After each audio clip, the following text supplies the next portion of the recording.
শ্বাসকষ্টের ব্যাপার, এটা শ্বাস শ্বাস শ্বাস কষ্ট ব্যাপার। আই দিছে বলে কি দিদা দু এই যে গুদরি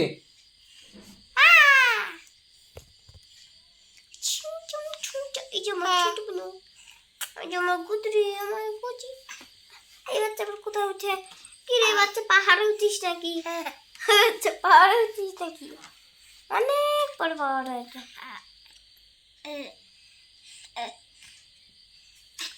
কি তোকে আমি ছেড়ে দেবো? হ্যাঁ বাচ্চা ছেড়ে দেবো? কি করবি? কি বলে